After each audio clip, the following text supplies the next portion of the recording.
My name is Carlton Cartwright. I'm the Executive Director of Veterans Memorial and Multicultural Histories Incorporated. Today is Sunday, June 5th, 2022, and we are located in the city of Brandon, right? Florida. Okay, and sir, what is your name? Dale Littles. Okay, Mr. Littles. Mr. Littles, what branch of the service were you in? The United States Air Force. Okay. And what year did you serve? I served from 1986 to 2007. Okay, and where were you living at the time? The time that I was in the Air Force? Yes, sir.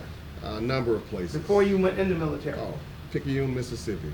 Why did you choose that branch? I don't know if I chose the branch or the branch chose me, but most of the people that I knew from around the area were Air Force. Okay. Okay. By the way, the parents or any older siblings, were they in the military prior to you making your decision? No, I had one cousin that was in the Air Force. Okay. And by what your cousin told you, were you impressed by that? Did that have any impression on you, what they had to say about it? Oh, yes, indeed.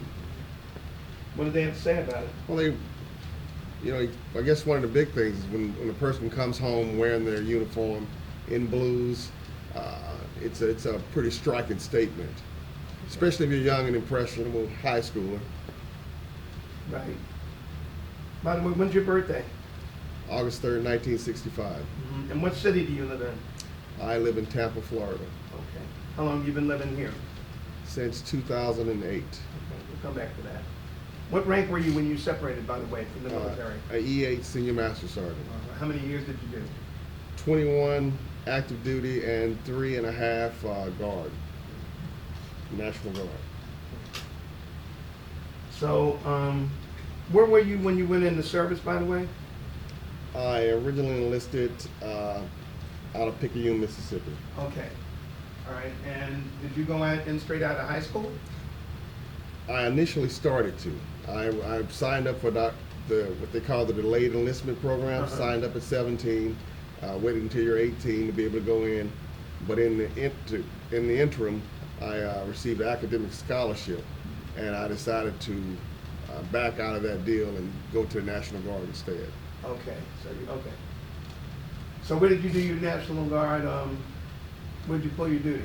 I pulled it in Gulfport, Mississippi. But prior to that, you went basic training. Where did you do your basic training? Basic training, Lackland Air Force Base, Texas. And how long was basic training? Basic training was 6 weeks. What was it like? At first it wasn't too easy, but after a few weeks, I did okay with it. Well, tell us about it. What were your training instructors like? What were your peers like? What was the food like? Well, food was okay. I mean, when you're a captive there, you basically do what you eat, what you have to eat. As far as the peers, I think it was interesting to meet people from different parts of the country and kind of get their take on the experiences and other things in life. Right. Again, I'm sorry, what year did you go in? I initially went in 1983, October. Was there any chance that you may have been drafted No. into any other services? Okay. No. All right. Why did you want to go in the service anyway? Why? Plain and simple, to get out of Picayune, Mississippi. Change of environment, huh? Indeed, that's Okay. So, tech school. Tech school was at Shepherd Air Force Base. Okay. What was your MOS? The MOS was it was actually plumbing specialist. Mm-hmm. When I went to the Guard unit, they only had 2 openings. One was entomology, another was plumbing. Yet there was nothing else to take, so I took the plumbing as opposed to that. When I decided to come back active duty, or to go active duty, I wanted to switch out of plumbing. So this is a Guard unit thing. I just did that because of Guard. Right. But they would not allow it. So we trained you as a plumber, you have to come in as a plumber. Okay. How long were you in the National Guard? From about 3.5 years. 3.5 years? Mm-hmm. So that was just once a month? Once a month. And 2 weeks out of the year? And 2 weeks out of the year, correct. So where did you Did you deploy anywhere for training for the 2 weeks?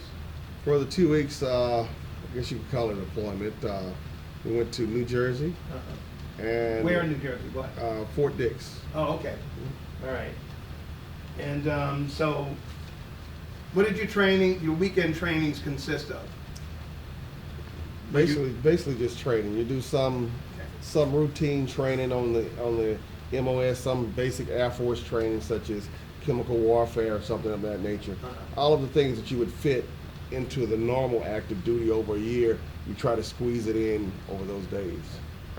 Did that chemical warfare training have to do with using a gas mask, Yes. At the time, hazmat equipment? yes, at that time they actually used they had a chemical tent, and you would go into the chemical tent and they would use a tear gas, and you would use the gas mask, and at some point you'd pull off the gas mask and you would have to be exposed to the tear gas and simulated chemical agent. Okay. Through basic training, were there any injuries in your unit? In your No. flight? No. Were there any? No. No injuries? No injuries. Nice, okay. And what about your guard duty on the weekends? None that I. Anybody get hurt? None of note. Through any of the trainings, nobody was injured? No. And the 2 weeks, None that I. can did you recall. go anywhere, or was it just like right there at Shepherd? Did you just go to Shepherd? Just Shepherd, right? For the Well, you did your training. technical training at Shepherd. All right, so then you went, where were you living when you were doing your monthly? I was still living in Picayune at that time. Okay, Yes. all right. So you went back home Right. and you were doing your National Guard duty for three and a half years? Correct. And Okay. I also went to school for a semester or so. For what? The school? Yeah. It was initially for nursing, believe it or not. Okay. And did you switch majors? No. You said initially. Well, I tell you, it was initially. I was on an academic scholarship, Jackson State University, and it paid for all of the academics, all of the tuition, but not the room and board. And I applied for federal student aid, Right? and it never came through. And I found out about 6 months later, that I was denied federal student aid because I had not applied for the draft. Because you did what now? Had not? Had not applied for the draft. Even though I was an active National Guard member, federal student aid still required you to apply for the draft. And you could be eliminated from it because of that. Oh, really? Yeah, I never heard of that.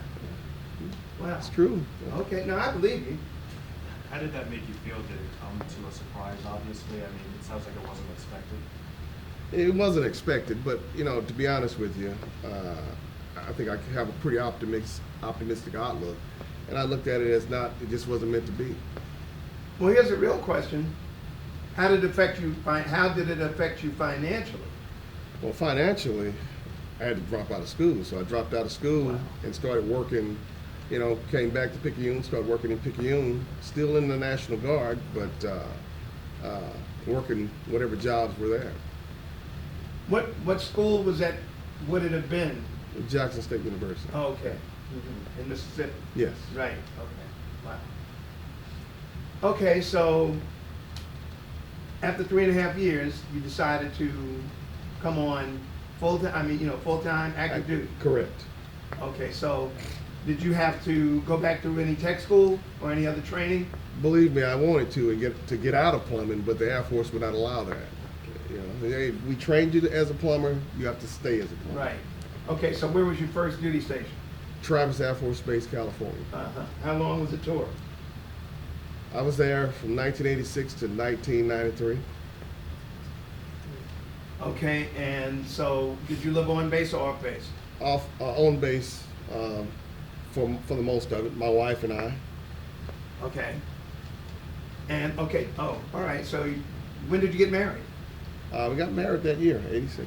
Okay, all right. So you were living off base, We lived off base for about. or did you get base housing? We got base housing after about 6 months. Okay. So for the first 6 months, you did live off base. Correct. Okay, so you got additional pay, right, to Well, live on they- base or not? Approximately $350 a month to pay for the housing. That was California. It was California at that time in '86, but then they moved us on to base housing. Okay. And the base housing was so bad that they gave me back $80 of what I would have made because they called it inadequate base housing. Really? So they give you a portion of your money back. So what was your job like? Was it regular 40 hours? Were you doing shift work? No. We I came into about a 45-man shop. We did like about 10,000 work orders a year. Wow. And we routinely, my wife could tell you that we routinely missed holidays, you know, because we were out working. Okay, so what were those work orders? What did they consist of? At that time, the Air Force had a pretty holistic idea for career fields. So we took care of all of the natural gas pipelines, underground, above ground, all of the water above ground, within buildings and underground. Took care of the sewage system. We took care of backflow preventers, fire sprinkler systems. You name it, we did it. Okay, so that was like a variety of multi-level. It's like having a public works for your city, Right. and your regular plumbers working together and doing everything for the city. Okay. Yeah. So how long did you say that tour was? From '86 to '93. Okay. By the way, how was the food? Oh, my wife was cooking. It was excellent. But I know you ate on the base sometime, right? Well, the food was okay when you ate at the dining hall. Dining hall food it's dining hall food. Okay. All right. Did you do any TDYs while you were at Travis? None at Travis. Okay, or deploy anywhere? Well, no deployments at Travis. Okay. Did you? Okay, so where'd you go on vacation? All right. Picayune, Mississippi. The Okay. place I got away from. There's something. Never mind. Now, I will say that we had children. As we had a son, we did take him to Disneyland and places like that. Okay. And Grand Canyon and stuff. We went to different places. So you traveled. Yes. Okay. You didn't just sit right there on that base all That's that. correct. Good news. So now you have a son. Yes. Well, so what year was he born? '86. Okay. All right. Okay. So what was life like on the economy? You know, like off base. I'll tell you, coming out of Mississippi going to California was an eye-opening experience. Culture shock. Yeah, culture shock. You know, it truly is a lot to see. You know, beautiful place. Weather was special. It's really nice. Okay. Yeah, it is definitely different. That's sort of northern part of California, right? How far were you from San Francisco? About 40 miles from San Francisco and 45 miles from Sacramento. And did you visit San Francisco? Oh yeah, we went there several times. Okay, have dinner and just Dinner. hang out. Actually, we used to go to the wine country, also Napa. Oh, all right. It's about 15, 20 miles away from the base. Wow. Okay. All right. So where was your next duty station? Next duty station was Lodgesville, Azores. And before we leave Travis, did you have any injuries or anybody in your unit have any injuries? Anybody get hurt? Well, Especially in that career field. Well, all plumbers have bad backs, and Okay. if I didn't have one by then, I was working on a good one. I understand. Okay. Do you have a disability? I do. And is Uncle Sam taking care of you? He does his best. Where was your next duty station? Lodgesville, Azores. I'm sorry? Lodgesville, Azores. Okay. What part of the world is that in? I always forget. It is in the middle of the North Atlantic and Ireland, 8 miles by 12 miles, 2,400 miles from Washington, D.C., and about 800 miles from the Portugal mainland. Sounds like it was cold. It wasn't that cold. No. I mean, temperatures, maybe the coldest temperature they've ever had was about 40 degrees, and the highest is probably 88. Wow. Okay. And how long was that tour? 2 years. Same job, plumbing? Yeah, same job. Well, we had started to do a transition there. I moved from plumbing to wastewater, and we're building started a wastewater plant there. So, and that was a career field move all the way over. But we took Okay. on the wastewater and water systems, wastewater plants, water plants. And what did that job consist of? Well, it's more. First off, I'll say it's a lot more detailed from a science. If you're doing a wastewater plant, it's a lot more detailed from a biology standpoint and from a math standpoint. And from a what? Mathematics. Mathematics? Yeah. Okay, and can you explain that further? Well, you are dealing with volumes and hydraulics, water, all the time. So you're having to figure out flow rates. You're having to figure out chemical dosing. You're having to figure so on and so on. You see the things that you might come into contact with at a water or wastewater plant. Okay. Any injuries? How long was that tour? That was 2 years. Okay, now, anybody get hurt? Did you get, Well, did that further your back injuries or? not so much that. You know, you're working around chlorine. We had a few guys get dosed with the chlorine gas, which is pretty potent. Okay, oh, wow. Anybody wind up in the hospital? One or two, but you know, chlorine gas. If you think of it, your liquid bleach is about 5% chlorine. Chlorine gas is 100% chlorine. Wow. Anybody die from it? No, nobody died. Thank God for that. Okay, was your wife, your family with you? Yes, Okay. And I guess your son he was there. got to go to school Indeed, he on the enjoyed base it. or off base? On or off base? Well, on base. Everything was on base. Okay, so it was all good. It was a good tour. Okay, and the cooking at home remained the same. It got a little better. Okay, she picked up some extra skills Hey, along the way. before huh? this is over, you'll see. Okay. All right. So, tell me two most memorable memories from being stationed there. I guess one of the memories is street bullfighting. Wow. The Azorians, which are Portuguese, Okay. they shut down like most Europeans do and have festivals. Uh-huh. And they would do what they would call street bullfights. Right. They would actually, you had the stone walls that were in front of most of the homes. They Uh-huh. would section off a section of street on one end and another, and they would release a bull in there on a rope. And they would have 4 or 5 guys kind of holding this bull, giving him for the most part free rein. And the young men who were there, who were wishing to court the young ladies, they would come out and show their bravado by running in front of this bull. And I think they had something on the horns or a scarf or something. You have to grab it off of them. Oh, great. But they were, they're fairly poor people. They didn't kill the bull. After this was over, the bull went back to the pasture. Oh, okay. And I guess inevitably, there was always some older drunk man that would come out thinking that he could get away from the bull. And he ended 10 feet in the air at Didn't some make point. it, huh? Yeah, Went for another counter ride. Okay. All right. and you asked one more thing. Yeah, sure, go ahead. The other piece is they were fairly religious as far as Catholics, and I would watch the young men court the girls who were sitting in the windows, and they would be at the wall. Uh-huh. And they were still doing that in the 1990s, which I thought was strange. Okay. Why did you think it was strange? Coming out of the United States, that was different. Oh, I got you. So, and speaking of, how close were you to Europe?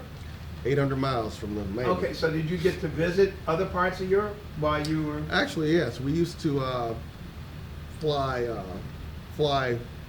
on Space A from there to Aviano, Catch a hop? and it was called the Spaghetti Run. You would fly from Azores, go over to Aviano, and you'd be on the ground for in Italy for about 8 hours, and then you'd come back. And altogether, it took around about 12 hours, the whole trip. Okay, but it was almost free though, wasn't it? It was free. It was free. You didn't have to pay $8. No, I had to pay no $8. money. Oh, was it $8? Yeah. Well, you might be wrong. I mean, Might- $16 round trip. Yeah, That's not big. it may have been. All right, that was nice. So just Italy? Any places else? Any other places? I mean. We had friends in Germany that we visited. Where in a couple Germany? times. They were at Ramstein. Okay. So how was the Italian food? Oh, I love the Italian food. And the German But it food? was nothing compared to my wife's cooking. Oh, okay. Okay, man. Are you still married, right? Yeah, I try to be. You're gonna stay that way, I see, Yeah. okay. Okay, all right, all right. So after those 2 years, thank God nobody got hurt, Mhm. nobody died. Right. Where was your next duty base? Allison Air Force Base, Alaska. Alaska. Yes. Yeah, I'm sure it was cold up there. How long were you there? I was there from 1995 to 1998. Okay, and same job, plumbing? No plumbing. I won't do plumbing again for the rest of my career. Okay, so what did you? At this time, I was a water plant supervisor. Uh-huh. The base water. I ran the plant to produce the base. What rank are you by now? I'm a technical sergeant. Okay. E6, 6. right, Mhm. okay, cool. All right, how, did you have to test or did you just make rank? No, we test. It was a test. You had to test. Right. There was a number of factors they pulled in, but the test was a portion of it. So a lot of studying? Yes. Okay, cool. And you got your family with you, right? Yes, they are with me. Okay, and please forgive me, but how long were you in Alaska? 3 years. Okay, so you have a different job now. Mhm. Was your wife working or was she just, was she a housewife, take care of the home? She worked. Yes. Uh-huh. hmm She worked, what'd she do? She went through the Red Cross dental program, volunteer program, and she became a dental assistant. And she was actually working downtown with the dentist downtown as a dental assistant. Oh, all right, so she was working on the economy. Yes. Okay. And your son, what grade was he in by the time you got to Alaska? Now I think that out. He had to be around, I guess, 4th grade, 4th or 5th. Okay. What was he, about 10, 12? About 10. 10? How was he doing at school? Yeah. He was always a great student. Good news. Congratulations. Mhm. Okay, so you got a new job. Let me back up. Go There ahead. was a daughter born also, because she was born at Travis Air Force Base. Uh-huh. So she was born in 1991. Oh, okay. Yes. All right, so So now there we are get, 2 children that are with us. Yeah. there you go. There you go. All right. So how old was she by the time you got to Alaska? Let's see, 91, 90, about 7, 6, Okay. 7, something like So, okay, so they're just about 3 years apart, that. No, approximately? my numbers are off. Okay. They're 5 years apart. Okay. Yeah. All right. So she was, It was 91, and when I got to Alaska in 95, so she's about 4 years old. uh-huh. And how old was he? He was 10? And he was about 9 or 10. 9 and 10. Okay, cool. All right, so tell me about Alaska.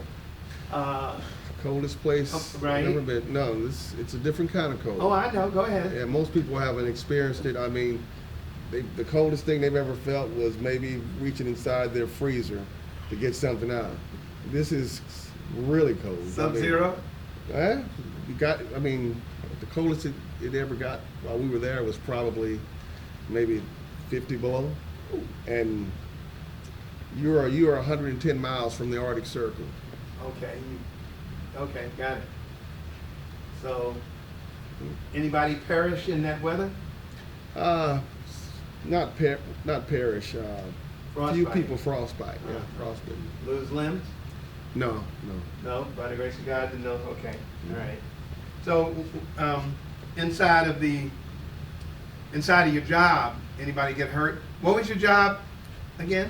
Water treatment plant. Okay, so what did that consist of in Alaska?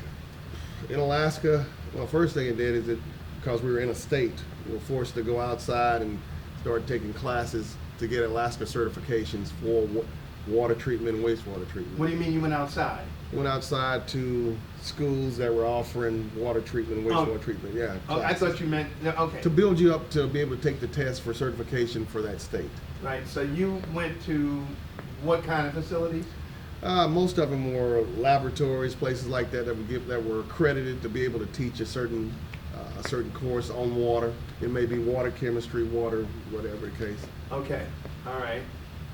And regular shift, 40 hours, or Nope. how did that work? Well, I worked a regular shift, but we were a 24-hour, 365-day-a-week operation, Right, like security. like security. Uh-huh. So, okay, all right. But you worked the regular shift? didn't I you? worked the regular shift. You, so what does that mean in reference to everybody else? What are you saying? What are you trying to say? I'm saying that if there were two of us that actually ran the plant. I was a tech, and I had another staff that worked with me, and we had 3 civilians, I believe, Right? and the rest were airmen, staff sergeants, so forth, and they worked shift work for the most part. Okay, they work shift work. Yes. So that means second and third, graveyard. Right. Correct.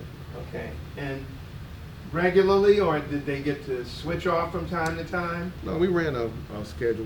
You know, we allowed people to, if someone just particularly enjoyed a shift, like a midnight to 7, we allowed them to do so. But most of the time, we would keep our civilian operators on those. Due to the unions, you have to keep them on those shifts for a fairly good long period of time. We just have airmen and sergeants working along with them. Okay, tell me 2 of the most memorable experiences that you had while you were in Alaska. In Alaska, I guess one of the experiences, I had an airman that was working a graveyard shift by himself, and you know, he thought he was fairly capable to do it, but he went to sleep, and he allowed at that time the water was treated and stored in a well, what they call a dry well, and it would hold millions of gallons of water. Right? At least, well, not million, a couple 100,000 gallons of water. But he went to sleep, and he allowed the pumps to run that tank dry. And so, in essence, what you have at that point is you have, if you had had a fire on that base, you wouldn't have had enough. Wouldn't have had enough water. It means that we didn't put the safeguards in there to keep that from happening. Other than that, I guess just the exercises. We go out and we would exercise from operational exercises up until about 10 below. And Wow. It's like and you're out in tents. It's cold, very cold. I remember many of those days. Yeah, so you ever get pneumonia from that weather? No, And by the grace of God, nobody in the family? no one in the family. I mean, you stay fairly well bundled up. Right. I mean, Put some fear in you, doesn't it? oh yeah, you can't be out, exposure. No. You didn't run into any polar bears? Grizzlies? No, not on that tour. No. Not? Not on that tour. How far are we away from when that happened? How many times did you go to Alaska? Twice. You did? Yeah, Okay. but We'll now, get I will say that Uh-huh. we did have problems on base, but they weren't with grizzlies. They were with black bears.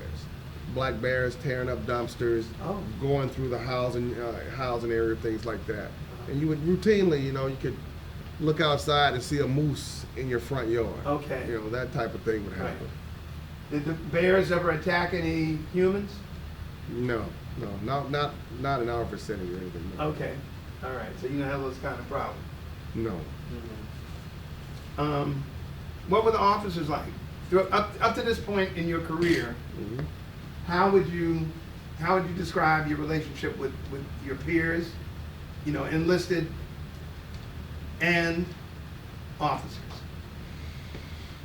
I'd say peers was in civil engineering. Civil engineering is probably, at that time, was probably about 90% men, and it was hard talking, pretty rough around the edges organization. Uh-huh. Now, as far as the leadership goes, pretty much didn't really have very much to do with the enlisted from the standpoint of leading them on a day-to-day basis, because they operated in shops, and shops were pretty much, officers didn't come down to the shops. You can almost count the times in your hands that one would show up at a shop. What? Say that again? You could count the times that an officer would come down to one of your shops. Right. It just didn't happen. Okay. You might see a first sergeant on occasion, and all of these places most are not co-located. They're scattered all over the base. Okay. Something else I'd like to ask you is, up to this point, Mhm. did you ever experience any issues regarding discrimination? Yes, I guess so. from a standpoint that you know you're not selected for something you probably should be selected for, but no, not that I would say it was so blatant that I wanted to go and file a complaint or something Uh-huh. against them. How about your peers or fellow officers? Any incidences that you may know of? Well, yeah. I mean, you hear instances where people were called out of their name and things like that. Uh-huh. Yeah. What about women? Women in the military, I'll or be- even any job that your wife may have had working outside the home where she felt like she had been discriminated against. Well, that's just I guess to me it's a general consensus. They were discriminating against them then. They're discriminating against them now. Right. Okay, so Alaska, what year did you leave? 1998, And where'd you go? Spangdahlem Air Force Base, Germany. In Germany. Mhm. While you were in Alaska, did you travel outside of Conus on vacation or? Never outside of Congress. I mean, not while we were in Alaska. Okay. The All first right. time. All right, so R&R, back to Mississippi? No, we went to Vegas, Oh, California sometimes, okay. Mississippi on occasion. Okay. Okay. All right. Prodigal son return. So anyway, where'd we go after Alaska? Spangdahlem Air Force Base, Right. Germany. Okay. How long was the tour in Germany? 4 years. Same job?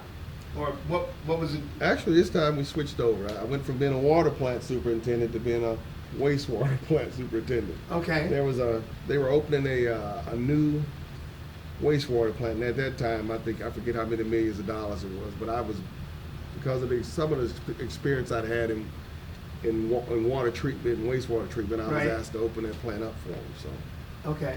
mhm. And family with you? Sure, All the way, huh? all the way. You lived on base housing or off base?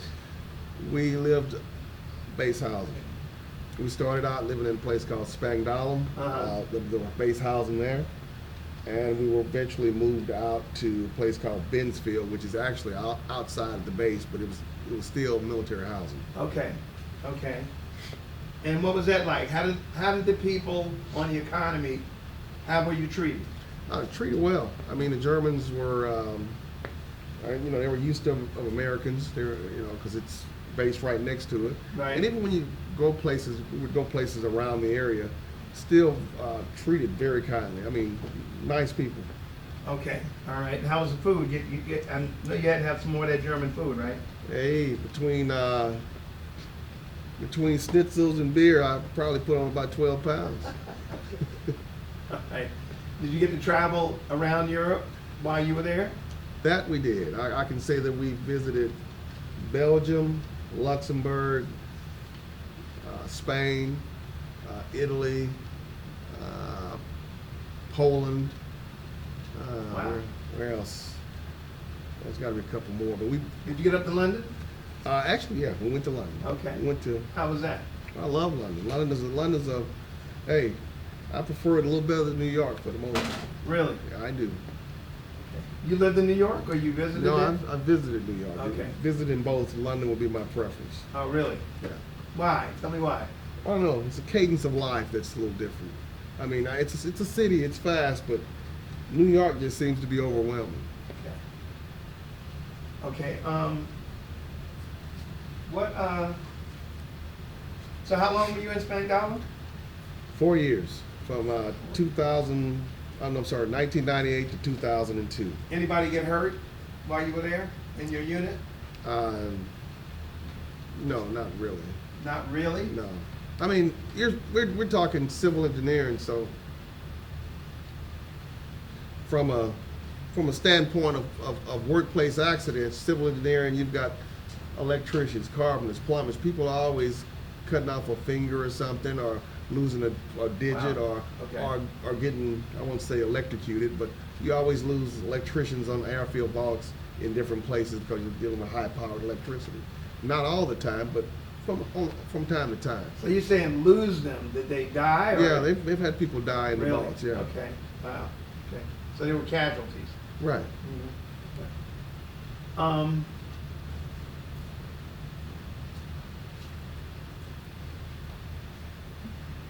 what type of support did you, what type of support did you have from your family and also from the military leadership? And you say from the family, I think whenever you're a military member, especially career, your and overseas, it's vitally important to have family support. My wife was always there, and she provided the utmost support because if we went TDY somewhere, she definitely was there filling in, playing mom and dad. She, I guess, is someone to talk to about all the things that are going on, to bounce off what you should do and what you shouldn't do. So she was like your partner. Right. You got your kids, your children there who are also giving you support in the sense that they are enriching your life. Nice. Speaking of which, throughout your military career, did you ever have a problem staying in touch with your family back home? No. Communicating? No. How did you communicate? Well, up until Phone, email, phone. Snail mail, what? Well, most of the time phone. Back when Mall Bell was making millions of dollars on long distance calls. Okay. Right? Oh yeah, I haven't forgotten. You feel like you had all the supplies that you needed while you were in the service? For the most part, yes. I mean, the business I'm in, once I was in, if it's broken, you got to fix it. You can't leave it you can't leave it broken. After Spangdahlem, what year was it when you left Spangdahlem? I left Spangdahlem in 2002. And next duty base? Next duty base is Elmendorf Air Force Base, Alaska. Back to Alaska. Back to Alaska. So tell us about the bear.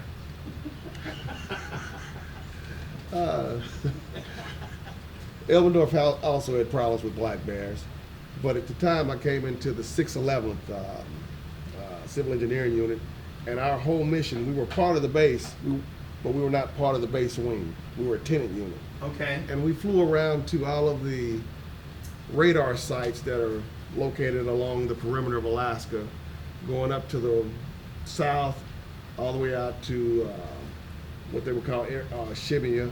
And Called what? well, I used to call it Shibia, but I think it's called Erickson Island now. Okay. All right. And all the way up to the very top of Alaska in Barrow. We'd fly out there and do inspections and kind of keep the contracts in line for those who were contracted to operate those radar sites. Okay.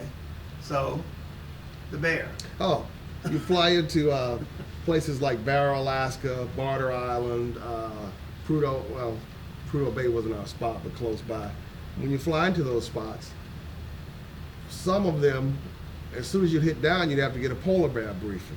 You have to get a what? A polar bear briefing. Oh, really? Because when they're a remote site out there. There's no, you fly in, and they tell you when you see that underneath all of the buildings, because they're raised up trailers in most cases, and they have barbed wire running through all the way underneath them, and that's to keep bears out. Because if you go out there and there's a polar bear out there, polar bears, they are the primary predator. Right. And anything that moves is food.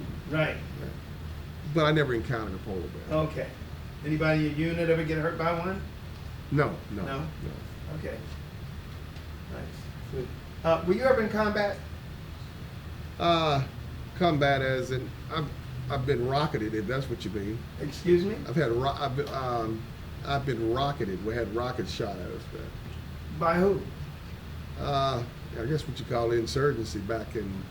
I went to Iraq in 2003. Okay, so let's stay on the timeline. Right. Thank you, though. So how long were you in Alaska this time? Good question. 4 years. 4 years. Yeah. And any special memories? No, I'll tell you, 3 years. 3 years. Okay. No, I was. I guess the most special. I was there for 4 years, but I think I was probably deployed for probably about a year of that. To where? Off and on. Where were you deployed to? I deployed in 2003 to Baghdad International Airport. Okay. November. If I remember right, the Army comes across the desert and starts taking out Baghdad in April. So we got there in November and basically maintain that base and to build it up to where where it's more operable. and was there from November to March of '04. And I came back for, I think I was home for until October, and I left in October of '04 and went to Kuwait, Ali Al Salim, and I was there from October of '04 until May of '05. Okay. And tell us about Baghdad, right? Yeah. What was the name of the base you were at? Were you at a base? It was called, they used to call it BIAP, Baghdad International Airport. Uh-huh. And that's where you were stationed? Yes. Oh, really? Okay, that's interesting. And what was your job there? Well, utility systems. Anything, you know, you're in the desert, they have no water system set up, so you have to find a way to bring water to anybody who needs it. So we contract out with a local water provider. Right? And have them bring it, you know, have them bring in the water and set up some type of pumping system, series of trucks to get water out to the storage areas and things that they need to have water for. Okay. And did you said insurgents, I believe you mentioned? Right. Well, the whole, Rockets. yeah, I guess somewhere after the army takes Baghdad, the insurgency starts in What year was it? 2003. Uh-huh. So tell us about it. Well, it's, you know, they don't really, the perimeter of BIAP is pretty hard. There are lots of bases in there. Camp Victory, BIAP, and there's probably another 6 or 8 different bases located within Baghdad International Airport complex. So there's no way that the insurgency can come in. So what they do is they just repeatedly shoot rockets at you. And they're shooting them at the time that probably about 2 or 3 o'clock in the morning. When you're about to sleep, that's Right. when you hear stuff coming overhead and hitting around you. Middle of the night. Yeah, and then you got to go through the routine of getting up and putting on gear and going to bunkers, and then, you know, going out looking for ordnance after that, and then trying to reconstitute and find out where all your people are and if anybody's missing. Casualties? I think there was one when we were there. Only, but Well, remember, Yeah. that rocket's not guided like a missile. It is a shot in the dark. oh, well, you know. Okay, either way. Yeah? So, besides the regular, how often was there like a? Well, we used to have a running joke that anytime we had bingo, which was a Tuesday and Thursday, you know the rocket attacks. Really? Yeah, we just, yeah. it was- Really? I thought they were on schedule. At one point. Clockwork, huh? Uh, Set your clock. I mean, when we first got there, it was a lot, but toward the end, it slowed down some. Oh, really? Mhm. Okay. All right. You didn't pick up any shrapnel or anything? did No, you? no, no, no. I was blessed to. So you say you were there for a year, right? No, I wasn't there for a year. I was only there about 5 months. Oh, okay. So then you returned to. I returned to Elmendorf. Uh-huh. I don't think I'm in Elmendorf at this point. I returned to Elmendorf. Right. And Alaska. In Alaska. Right. And we're, I think we're down. I'm there for. I'm there. I come back in March, late March, I believe, and then they for some reason they deploy us again in November. To go where? Arif Jan, Kuwait was Arif Jan was the first place, but I actually worked a job out of there, so I wound up at Ali Al Salim for 8 months. Okay. And what was that like? Ali Al Salim, it's a good job. What we were, When you went on these deployments, you didn't take your family, did you? no, this is, you can't, no, you can't. No, I understand. I just You're right. following up. That's all I got.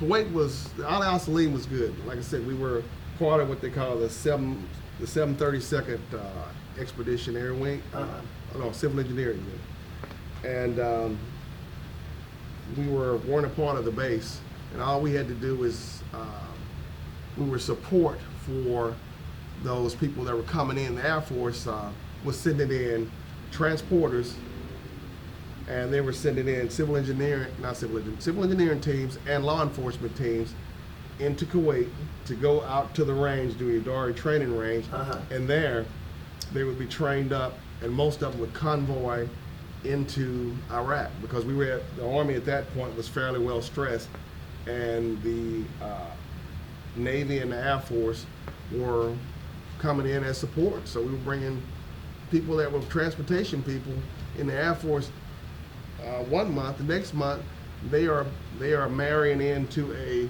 Army company or Army unit, and they're operating as an Army company doing convoys with them. Okay, all right. So, outside of your unit, Uh, were you privy or witness other branches I- or other units besides yours in the Air Force of course. where there were casualties? Well, when we were at buyout, I mean, you know, the Army Special Forces guys would bring people through all the time. I think they were trying to scare our lieutenants. I kid you not. What do you mean? And showing them dead bodies and stuff like that. You know, and you'd come across different units there as you're eating and just dealing with them around the camp. And you knew certain people. They had a lot of civilians there who were there just for the bomb piece. And they tell you, hey, we figure out how the bombs are put together, how this is done, piece it together, and then they send somebody out to go get that bomber. So you say civilians, you mean GS jobs? I mean, Or what? What? I mean federal jobs, yeah, Okay. from different yeah. federal agencies. Uh-huh. Right. And you deal with other people that, you know, Army. You deal a lot with the Army because the Army has the Army pretty much, Big Daddy Army ran everything in Iraq. Really? Oh yeah. Okay. Yeah. All right. Any problems, incidences as you interacted with the other branches of service? You know, you have to kind of get a different mindset, and the mindset's very simple that you have to secure things and that, you know, things of that nature.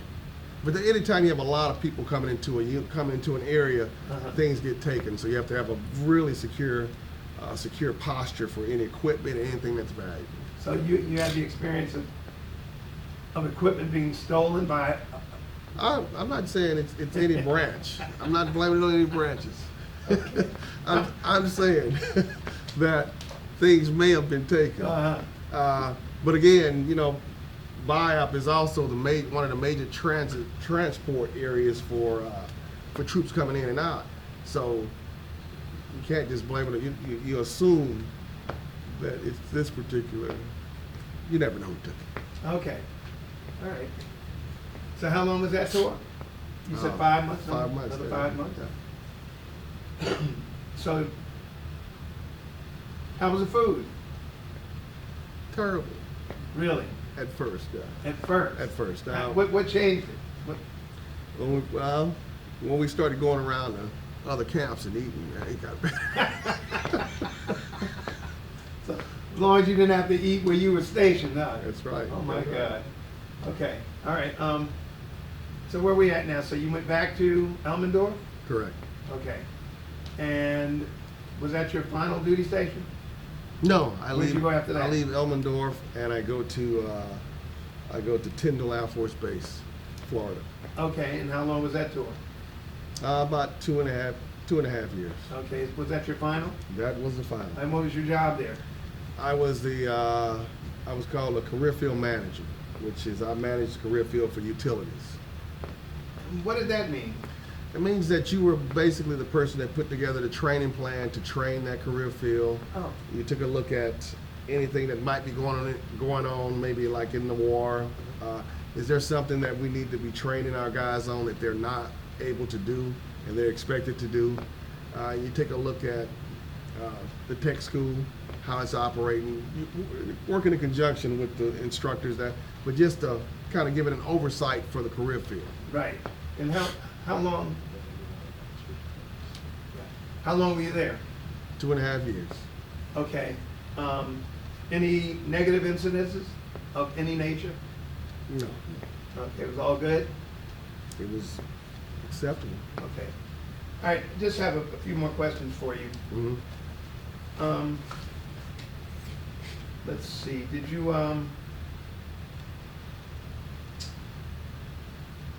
when you separated, what did you do? Tyndall? Yes. Yeah, that's okay. You said Tyndall. Tyndall Avenue. Okay, so did you use your GI Bill Yes. while you were in the service or afterwards? Actually afterwards. Okay, so you were at Tyndall. What city is Tyndall near? Panama City. Okay, and did you stay there or did you go back to Mississippi? No, once I got out, once I retired, I actually got a job in Columbus, Mississippi. Not by desire, not by choice, it just happened to pop up. What kind of job was it? It was the infrastructure manager, taking care of all of their utility systems on their base. Okay, and how long did you keep that job? About a year. About a year? Mhm. And what did you do after that? We moved to Right? Tampa, and I took a job working for a general services agency, Uh-huh. Doing what? administration. How long I that was- last? Go ahead. Oh, I worked as a building systems specialist. We took care of all the courthouses in the area here, all the federal courthouses and federal buildings. Are you still working there? No. I left there and went to the Armed Forces Retirement Home Uh-huh. as their what they call chief of campus operations. Okay. And I did that for about a year, and I left there and I came to went to work for the VA, and now I work as a management analyst for the VA. Okay, and was that the final? It is for now. You still there? Still there? Oh, okay. How many years did you put in with them so far? About 11. Okay. So you said you use your GI Bill afterwards? Yes. Okay, for what? See, I did pretty much 2 master's degrees. Majored in what? One was in public administration, and the other one international relations. International relations. Sounds like that job took you around the world, overseas, around the country. Do any traveling with that? With the company? With the job? You would go places, but not very often. Okay. All right. Have you retained any close friendships with? I have 2 or 3 people that I've stayed in contact with from the military. Nice. Okay, just a few more questions. Did your military experience influence your thinking about war, about the military in general? I guess from just the war standpoint, if you go to war, you need to have an objective, a date to get in, and a date to get out. Okay, all right. How did your service and experiences affect your life? Well, I guess it had a great effect on my life from the standpoint, that you follow that military path and it's hard to get off of it once you start it. And it branches out, and your jobs, your work, it's all influenced by it as well as when you wind up living. Okay. All right. Is there anything that you'd like to add that we have not covered in this interview? Are there any places that you traveled that you did not mention also? Okay. Well, And I don't care whether it was R&R or business or, whatever. Any places that you have not mentioned? not mentioned. Well, R&R, business, Tokyo, Korea, Okay. Nice. Hawaii. Nice. I was going to ask you about Hawaii. Get to Hawaii? We did get to Hawaii. But Anything else you'd like to share? well, I guess the only other thing that we didn't cover is I was part of the Kosovo Air Campaign. The what? Kosovo Air Campaign. Okay. We did a tent city in Aviano for that for about, I think about 4 or 5 months. Oh, okay. Well, yes, because Aviano at that time didn't have the infrastructure to be able to take care of all the maintainers that it required. Right. To do that, so we built a tent city out there and supplied it. So they were shipping the people from Kosovo, refugees? No. What? Just the maintainers to be able to maintain the aircraft. They couldn't house them in that area, and they wanted them close by, so they built 10 cities for them. Oh, okay. All right. And operated right next to the flight line. And who lived in the 10 cities? I guess most of your maintainers, any civil engineering people, services, whoever. So that was military and civilian? No, just personnel? just military. Just military. Just military. And was that just U.S. military or a combination of other European forces? I want to say it was just U.S. though. Okay. All All right. services. And, Well- and the last thing is I did do a deployment in Saudi Arabia for 3 months. What did that consist of? Was that before or after the military? That was 2000 to 2001. I was actually there over New Year's for 2000. So you were still on active duty when you I did was that? still on active What was that job all about? It was still the water treatment. Okay. It was just an interesting place. Anybody get hurt? No, I think someone got tuberculosis, but no. Oh, okay. Exposed to it. Oh, really? Yeah. Okay. Well, I want to thank you for your service, and I also want to thank you for a wonderful interview. All right. Thank you, sir. Yes, Thank you. sir.